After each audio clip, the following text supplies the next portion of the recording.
नमस्कार, मैं अभिनेंद्र और आपने देखना शुरू कर दिया है the print lines. Sonia Gandhi ने रायबरेली की जनता के नाम एक इमोशनल चिट्ठी लिखी है। इस पर अब बीजेपी के नेताओं की प्रतिक्रिया आनी शुरू हो गई है। राज्य मंत्री दिनेश प्रताप सिंह ने कहा है कि सोनिया गांधी ने रायबरेली की जनता के लिए कुछ नहीं किया। वो 10 साल से अपने जीत का सर्टिफिकेट लेने तक नहीं आई। रायबरेली और देशवासी, प्रदेशवासी सब इसको सबसे बड़ा राजनीतिक धोखा मानते हैं, क्योंकि सोनिया गांधी को रायबरेली के लोगों ने 5 बार सांसद चुना। वर्तमान में अभी भी वो रायबरेली की सांसद हैं और उन्होंने रायबरेली और उत्तर प्रदेश छोड़कर के राजस्थान की राह अपनाई। कोई कारण नहीं हो सकता कि रायबरेली छोड़ दिया जाए धोखे के अलावा।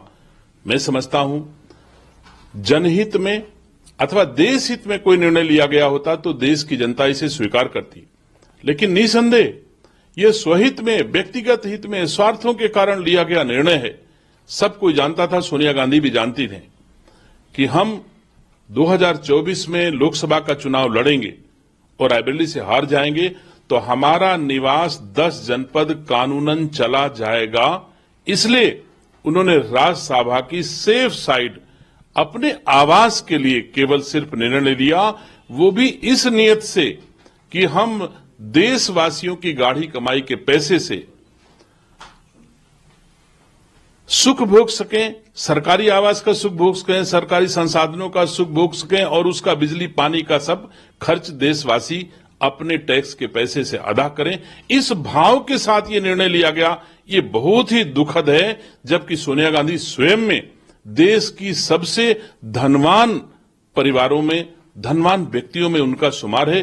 कोई आवश्यकता नहीं, लेकिन इतनी बड़ी पार्टी, इतनी बड़ी नेता और इतनी छोटी सोच, इसी के कारण कांग्रेस का पतन उत्तरोत्तर होता जा रहा है। देखो, रायबरेली ने गांधी परिवार को बड़े करीब से देखा है, पीढ़ियों से देखा है और रायबरेली भली भांति जानता है। और अगर सोनिया गांधी को यह उम्मीद होती, भावनात्मक लगाव रायबरेली अब भी सोनिया गांधी के साथ रखती होती, तो सोनिया गांधी रायबरेली से पलायन नहीं करती। सोनिया गांधी जान चुकी थी कि रायबरेली मेरे साथ नहीं है। चुनाव लड़ने के उपरांत 10 वर्षों से सोनिया गांधी सर्टिफिकेट तक लेने रायबरेली नहीं आई, रायबरेली के मतदाताओं को कभी धन्यवाद नहीं दिया। तो मैं नहीं समझता कि सोनिया गांधी को रायबरेली से अब कोई उम्मीद थी और रायबरेली को भी सोनिया गांधी से कोई उम्मीद नहीं थी। उन्होंने जो भावनात्मक पत्र लिखा है, मुझे दुख इस बात का है कि उसमें उन्होंने अपने ससुर का जिक्र अपने जीवन में पहली बार लिया है।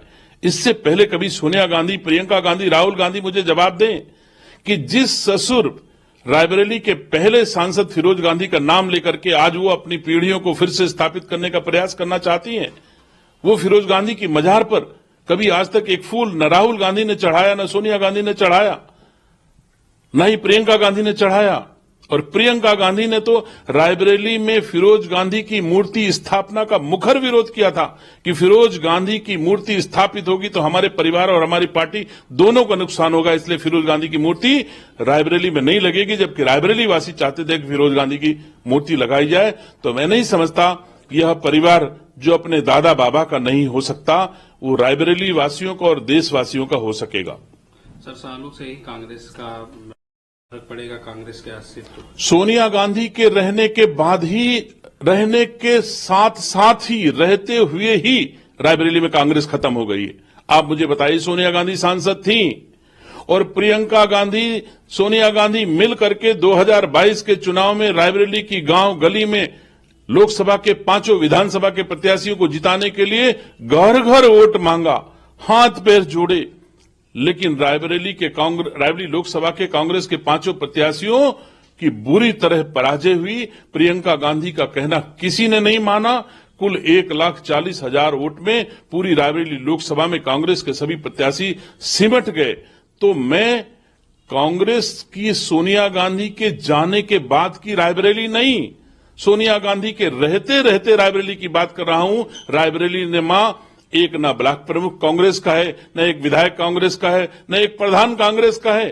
चाहे जो लड़ ले, चाहे प्रियंका गांधी आवे, रॉबर्ट वाड्रा कभी ले आवे, तो जमानत जब्त होगी, कमल ही रायबरेली में खिलेगा, इसके अलावा कुछ होने वाला नहीं।